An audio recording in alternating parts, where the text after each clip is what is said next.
Sir, amta changjarake. Sango kari hainingba lay. Sir, toilet mayada mi khana hore. Ihe kana no ne khana horibo on hokpanida. Sir, Sanatombi ga thoi ga ne khana hori je. Ado sir, Sanatombi gi mamai da thoi na kupanga thabane. Sanatombi do yamna kanna ka phawe sir. Kari ne moy toidibo. School sibu mi khana bamla haiba. Phai mokhoi ni mak sida ko ai toge. Ko moy ni mak sida la on ko yam thuna ko. Hoi sir, hoji ko rage sir. Ihe kari ne issue sa no toidibo. Ai je ama panda wai sida ka leirubani ne. Kari ne toidu makona ma taye na changai bani ne je. Kari ne noi toidibo anumai na tongna no ne noibo. Gyan tawna noibo. Angang masa maksu na tre noibo kari ne he. Pupu ka shuto pa na teda. Mi usit na bagi singido tat kre. Adudugi mi usit na naba na singido samjalam bani ta pupu ay na. Pupu ka shuto teda. Pupu dong mataw taw daru. Inti na taw ko noi. Kana chay na ba taw gano? Ko ay wayong sido kige makon tahala gano ko. Kana gano. Shusin jidi marang ya mo ko nida. Kana gano ko. Mitse ka nung daw gre. Blur no ichale. Mi usitter dine blur khasat kani khanga ba batung manaw blur chaning dine mi do khara usilo khanga ba Sanatombi thoi noi ni ma oza headmaster ne yam thuna la ona hai bani mai manakta sir amta changjara ke sir ekhoi bu ko bi babu Hai thoi kai nang na mi mamai da kupanga thai hai se ha Sanatombi kai na noi ni khanai do kai gino ba School jibu mi khana bamla haibanida noina toidu phajabra aduga school sigi mai chokhan basaroi mingcha thina ba nakhoi to basaroi batung manaw tawrabati ko nakhoi school sidagi tanthokani parents kai ju kawraga aina wari sagani adu phare nakhoi ni ma warning tawrabani aina batung manaw hek tawbada aibu phate hainu ko nakhoi Sir thoina hana khut yaropani aigi mai de mane khazai de khupanga tharei ni sir Nangna kai hairubagi mana kupang tharino Maram amadi soidna lerumgani haiba kaigino ne hayo ne nangna kai hairubagi toina yam sauraga kupang tharino hayo Sir aina ne moi pabungdo nupi tumbi thiri khole adu mama tondo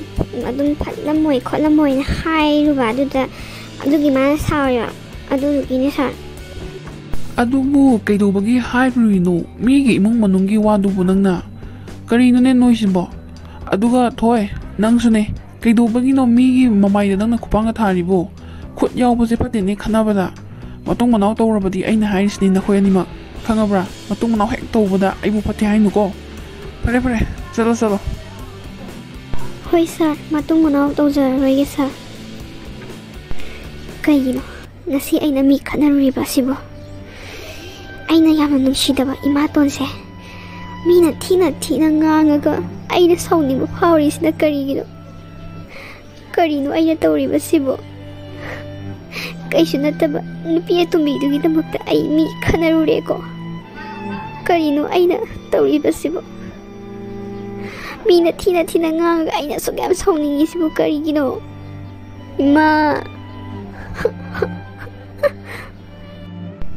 ima Nangna taibang panse thadok tuna chalamdrabadi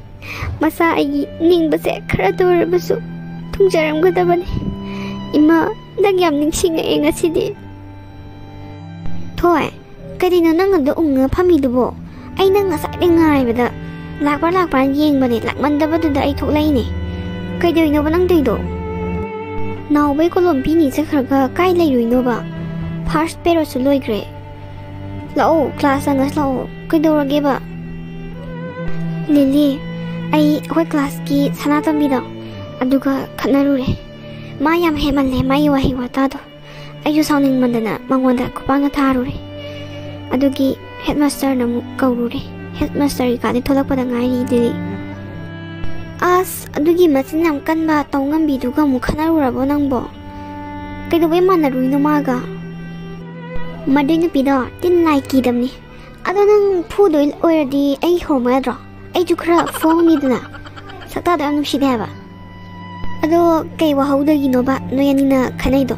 ꯀꯩ ꯍꯥꯏꯔꯛꯏꯅꯣꯕ ꯃꯥꯅ ꯂꯤꯂꯤ ꯑꯇꯩ ꯀꯩꯝꯒꯤ ꯅꯠꯇꯦꯗ ꯃꯥꯁꯦ ꯃꯤꯗꯤ ꯈꯔ ꯎꯁꯤꯠꯇꯦ ꯑꯩꯈꯣꯏ ꯄꯥꯕꯨꯡꯅ ꯅꯨꯄꯤ ꯑꯇꯣꯝꯕꯤ ꯄꯣꯔꯛꯄꯗꯣ ꯑꯗꯨꯒꯤ ꯃꯤ ꯈꯨꯗꯤꯡꯒꯤ ꯀꯣꯏꯍꯥꯏ ꯍꯥꯏ ꯑꯗꯨꯕꯨ ꯃꯤꯉꯣꯟꯗ ꯇꯝꯕꯗꯣ ꯑꯩ ꯅꯨꯡꯉꯥꯏꯇꯦ ꯑꯗꯨꯕꯨ ꯑꯩ ꯏꯃꯥꯟꯅꯕꯤꯅꯦ ꯈꯟꯗꯨꯅ ꯁꯨꯝ ꯌꯦꯡꯕꯅꯦ ꯁꯨꯝ ꯇꯥꯕꯅꯦ ꯑꯗꯨꯕꯨ 이마ꯇꯣꯟꯒꯤ ꯃꯔꯝꯗ ꯑꯃꯨꯛ ꯍꯨꯜꯂꯒ ꯐꯠꯇꯅ ꯁꯨꯝ ꯈꯜꯂ ꯉꯥꯡꯕꯗꯣ ꯃꯗꯨꯗ ꯑꯩꯁꯨ ꯇꯥꯕ ꯉꯝꯃꯛꯇꯗꯅ ꯆꯪꯖꯜꯂꯒ ꯐꯨꯔꯨꯕꯅꯦ ꯑꯗꯨꯒꯤꯅꯦ ꯃꯊꯧꯗꯤ ꯅꯠꯇꯅ ꯃꯊꯧ ꯁꯥꯏꯅꯦ ꯃꯥꯏꯗꯣ ꯑꯗꯨ ꯊꯣꯏ ꯃꯊꯪꯒ ꯐꯨꯗꯣꯏ ꯂꯩꯔꯗꯤꯅꯦ ꯑꯩ ꯍꯧꯔꯛꯑꯝꯃꯣ ꯑꯩꯁꯨ ꯈꯔ ꯌꯥꯎꯒꯦ ꯑꯩꯁꯨ ꯈꯔ ꯐꯨꯍꯧꯒꯦꯕ ꯃꯗꯨꯏ ꯅꯨꯄꯤꯗꯣ ꯂꯤꯂꯤ ꯑꯩꯅ ꯇꯧꯔꯤꯁꯦ ꯀꯔꯤꯅꯣ ꯍꯥꯏꯕ ꯑꯩ ꯈꯪꯗꯦ ꯑꯩꯅ ꯑꯁꯨꯛ ꯅꯨꯡꯁꯤꯗꯕ ꯑꯩꯅ ꯁꯨꯡꯌꯥ ꯌꯥꯗꯕ 이마ꯇꯣꯟꯗꯣ ꯃꯤꯅ ꯍꯨꯜꯂꯒ ꯉꯥꯡꯉꯒ ꯑꯩꯅ ꯁꯥꯎꯅꯤꯡꯉꯤꯁꯦ ꯀꯔꯤꯒꯤꯅꯣ ꯍꯥꯏꯕ ꯑꯩ ꯈꯪꯗꯦ ꯑꯩ ꯉꯁꯤꯗꯤ ꯃꯤ ꯈꯟꯅꯔꯨꯔꯦ 이마ꯇꯣꯟꯕꯨ ꯍꯨꯜꯂ ꯉꯥꯡꯉꯛꯄꯗꯣ ꯑꯩ ꯌꯥꯝ ꯅꯨꯡꯉꯥꯏꯇꯦ ꯑꯩꯉꯣꯟꯗ ꯌꯥꯝꯅ ꯅꯨꯡꯉꯥꯏꯇꯕ ꯐꯥꯎꯋꯦ ꯂꯤꯂꯤ ꯑꯗꯣ ꯁꯤꯒꯤ ꯋꯥꯁꯦ ꯕꯣꯕꯣꯛꯇ ꯑꯗꯨꯒ ꯅꯥꯎꯕꯗ ꯈꯪꯍꯜꯂꯛꯀꯅꯨꯀꯣ ꯄꯥꯕꯨꯡꯗꯁꯨ ꯑꯩ ꯃꯈꯣꯏ ꯀꯅꯥꯝꯇꯗ ꯈꯪꯍꯟꯕ ꯄꯥꯝꯗꯦ ꯊꯣꯏ ꯑꯩ ꯉꯁꯤꯗꯤ ꯈꯪꯕ ꯉꯝꯃꯦ ꯅꯪꯅ 이마 ꯍꯥꯏꯕ 이마ꯁꯦ ꯀꯗꯥꯏ ꯐꯥꯎꯕ ꯅꯨꯡꯁꯤꯕꯒꯦ ꯑꯗꯨꯒ ꯀꯗꯥꯏ ꯐꯥꯎꯕ ꯅꯤꯡꯖꯕꯒꯦ ꯍꯥꯏꯕꯗꯣ ꯑꯩ ꯈꯪꯕ ꯉꯝꯃꯦ ꯅꯪꯒꯤ ꯋꯥꯍꯩ ꯈꯔꯅ 이마ꯇꯣꯟꯗꯣ ꯅꯨꯄꯤ ꯑꯇꯣꯝꯕꯤꯅꯤ ꯅꯪꯅ ꯌꯥꯅꯤꯡꯗꯦ ꯑꯗꯨꯕꯨ 이마ꯇꯣꯟꯗꯨꯁꯨ 이마ꯅꯤ ꯅꯪꯒꯤꯗꯤ ꯅꯠꯇ꯭ꯔꯥ ꯑꯗꯨꯅ ꯃꯤꯅ 이마ꯇꯣꯟꯗꯣ ꯐꯠꯇꯅ ꯍꯨꯜꯂꯛꯄ ꯃꯇꯝꯗ ꯅꯪ ꯁꯥꯎꯅꯤꯡꯕ ꯐꯥꯎꯏ ꯅꯠꯇ꯭ꯔꯥ ꯃꯗꯣ 이마ꯕꯨ ꯅꯨꯡꯁꯤꯕꯒꯤ ꯒꯨꯟ ꯑꯃ ꯅꯪꯉꯣꯟꯗ ꯆꯦꯟꯕꯒꯤꯅꯦ ꯊꯣꯏ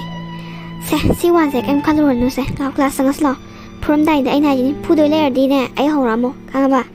ꯑꯗꯨꯒ ꯑꯩꯁꯨ ꯐꯨꯕ ꯈꯔ ꯌꯥꯎꯒꯦꯕ ꯀꯥꯟꯄꯣꯟꯇꯦꯁꯦ ꯁꯤ ꯋꯥꯁꯦ ꯀꯩ ꯀꯥꯟꯅꯕ ꯂꯥꯎ ꯀ꯭ꯂꯥꯁ ꯆꯪꯉꯁꯤ ꯂꯥꯎ ꯂꯤꯂꯤ 이마ꯎ ꯑꯣ 이마 ꯀꯔꯥꯏꯗ ꯑꯃꯨꯛ ꯆꯠꯈ꯭ꯔꯕꯅꯣ ꯈꯪꯗꯦꯕꯁꯦ ꯂꯨꯗꯣ ꯁꯥꯟꯅꯕ ꯑꯃꯨꯛ ꯆꯠꯈ꯭ꯔꯕ ꯈꯪꯗꯦꯕ ꯄꯦꯜꯂꯕꯅꯤ ꯑꯩꯗꯤ ꯄꯦꯜꯂꯦꯗꯀꯣ ꯑꯩꯗꯤ ꯄꯦꯜꯂꯦ ꯍꯥꯏꯁꯤꯅꯦ ꯀꯩꯗꯧꯔꯒꯦ ꯏꯕꯦꯝꯃ ꯅꯪꯅ ꯆꯦꯛꯂꯥꯎꯕꯤꯗꯧꯅ ꯀꯣꯏꯂꯥꯎ ꯂꯥꯎꯔꯤꯗꯣ ꯀꯩꯒꯤꯅꯣ ꯍꯥ ꯁ꯭ꯀꯨꯜ ꯍꯦꯛ ꯍꯜꯂꯛꯄꯒ ꯂꯥꯎꯔꯤꯗꯣ ꯀꯩꯒꯤꯅꯣꯕ 이마ꯗꯤ ꯑꯩꯅ ꯀꯧꯕꯗ ꯈꯨꯝꯁꯨ ꯈꯨꯝꯃꯛꯇꯅ ꯑꯗꯨꯒꯤ ꯀꯣꯏꯂꯥꯎ ꯂꯥꯎꯔꯤꯅꯦ ꯂꯨꯗꯣ ꯁꯥꯟꯅꯕ ꯆꯠꯈ꯭ꯔꯕꯅ ꯑꯃꯨꯛ ꯈꯜꯂꯤꯕ ꯀꯔꯥꯏ ꯂꯩꯔꯤꯅꯣ ꯈꯪꯗꯦꯕ ꯈꯣꯏꯗꯧꯕ ꯁꯥꯎꯅꯤꯡꯕꯅꯤ ꯀꯩꯗꯧꯔꯒꯦꯕ ꯅꯪꯅ ꯉꯁꯤ ꯑꯁꯨꯛꯌꯥꯝꯅ ꯏꯁꯧ ꯂꯥꯡꯉꯤꯁꯤꯕꯣ ꯍꯥ ꯁ꯭ꯀꯨꯜ ꯍꯦꯛ ꯍꯜꯂꯛꯄꯒ ꯅꯪꯅ ꯑꯗꯨꯌꯥꯝ ꯏꯁꯧ ꯂꯥꯡꯉꯤꯗꯣ ꯀꯩꯗꯧꯔꯒꯦꯕ ꯀꯅꯥꯅ ꯀꯩꯗꯧꯔꯒꯦꯕ ꯅꯪꯉꯣꯟꯗ 이마 ꯉꯁꯤꯗꯤ ꯁ꯭ꯀꯨꯜꯗ ꯃꯤ ꯈꯟꯅꯔꯛꯑꯦ ꯈꯣꯏꯗꯧ ꯌꯥꯝ ꯁꯥꯎꯅꯤꯡꯉꯤ ꯑꯩꯒꯤ ꯃꯥꯏꯗꯅꯦ ꯈꯨꯄꯥꯡꯅꯒ ꯊꯥꯔꯛꯏꯕ ꯃꯤꯅ ꯈꯨꯄꯥꯡ ꯊꯥꯔꯒ ꯅꯪꯗꯤ ꯀꯩꯗꯧ ꯂꯩꯒꯦ ꯍꯥ ꯖꯒꯣꯏ ꯁꯥ ꯂꯩꯕ꯭ꯔꯥꯕ ꯀꯩꯗꯧ ꯂꯩꯒꯦꯕ ꯃꯥꯅ ꯀꯩ ꯍꯦꯟꯒꯦꯕ ꯃꯈꯨꯠꯀꯗꯣ 3 ꯄꯥꯟꯕ꯭ꯔꯣ ꯅꯪꯗꯤ ꯐꯨ ꯌꯥꯗ꯭ꯔꯣ ꯃꯤꯒꯤ ꯃꯈꯨꯠꯄꯨ ꯀꯃꯥꯏꯅ 3 ꯄꯥꯟꯗꯣꯏꯅꯣ ꯅꯪꯅ ꯃꯔꯣꯟ ꯑꯃ ꯉꯁꯥꯏꯅꯦ ꯈꯨꯄꯥꯡꯗ ꯑꯃꯨꯛꯇꯪ ꯊꯥꯔꯛꯄꯗꯨꯗꯅꯦ ꯇꯟꯗꯟꯅꯤ ꯄꯥꯏꯔꯤꯁꯦ ꯈꯪꯕ꯭ꯔꯥ ꯃꯤꯠꯀꯥꯁꯦ ꯕ꯭ꯂꯔ ꯂꯣꯏ ꯆꯠꯂꯤꯅꯦ ꯍꯥꯏꯕ ꯀꯩꯅꯣ ꯈꯪꯗꯦꯕ ꯀꯃꯥꯏꯅ ꯑꯩꯅ ꯑꯃꯨꯛ ꯐꯨꯗꯣꯏꯅꯣ ꯏꯁꯥꯗ ꯐꯨꯔꯛꯏꯕ ꯃꯤꯗꯨꯕꯨ ꯀꯅꯥꯅꯣ ꯏꯃꯥꯗ ꯍꯥꯏꯔꯛꯑꯣ ꯑꯩ ꯇꯧꯒꯦ ꯀꯌꯥꯃꯨꯛ ꯌꯥꯝꯅ ꯀꯟꯕ ꯃꯤꯅꯣꯅꯦ ꯑꯩ ꯇꯧꯒꯦ ꯌꯦꯡꯉꯨ ꯑꯇꯩ ꯀꯅꯥꯁꯨ ꯅꯠꯇꯦꯗ ꯏꯃꯥ ꯑꯩꯈꯣꯏ ꯃꯃꯥꯡ ꯂꯩꯀꯥꯏꯒꯤ ꯏꯕꯣꯆꯧꯕꯒꯤ ꯃꯆꯥꯅꯨꯄꯤ ꯊꯣꯏꯗꯣ ꯑꯩꯈꯣꯏ ꯀ꯭ꯂꯥꯁ ꯃꯥꯟꯅꯕꯤꯗꯣ ꯑꯗꯨꯗꯨꯅꯅꯤ ꯑꯩꯅ ꯃꯉꯣꯟꯗ ꯀꯩꯁꯨ ꯍꯥꯏꯔꯨꯕꯁꯨ ꯅꯠꯇꯦ ꯑꯩꯅ ꯃꯣꯏ ꯕꯕꯥꯗ ꯅꯨꯄꯤ ꯑꯇꯣꯝꯕꯤ ꯆꯦꯜꯂꯛꯑꯦ ꯈꯣꯠꯂꯛꯑꯦ ꯄꯨꯁꯜꯂꯛꯑꯦ ꯈꯣꯠꯂꯛꯑꯦ ꯑꯗꯒꯤ ꯃꯣꯏ ꯃꯃꯥꯇꯣꯟꯗꯣ ꯀꯩꯁꯨ ꯐꯔꯝꯃꯣꯏ ꯅꯨꯄꯤ ꯑꯇꯣꯝꯕꯤꯗꯤ ꯐꯠꯀꯟꯗꯕꯅꯤ ꯈꯣꯠꯇꯕꯅꯤ ꯁꯤ ꯍꯥꯏꯔꯨꯕꯒꯤ ꯑꯩꯒꯤ ꯈꯗꯥꯏ ꯃꯥꯅ ꯈꯨꯄꯥꯡ ꯊꯥꯔꯛꯏꯅꯦ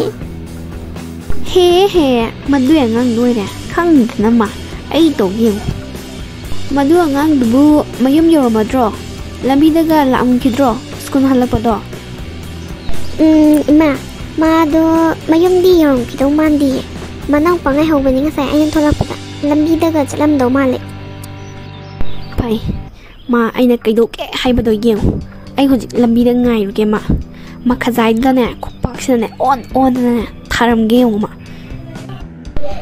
이마 푸부도 아이주 야오게 이번 인장은 푸제버고 ngasay ayonda khupang tharakpado ayam naiba aide blur ga lain chatpiniba mai mitche khangdaga thajalakpaduda ai yawge koi ma iban jangna phujeba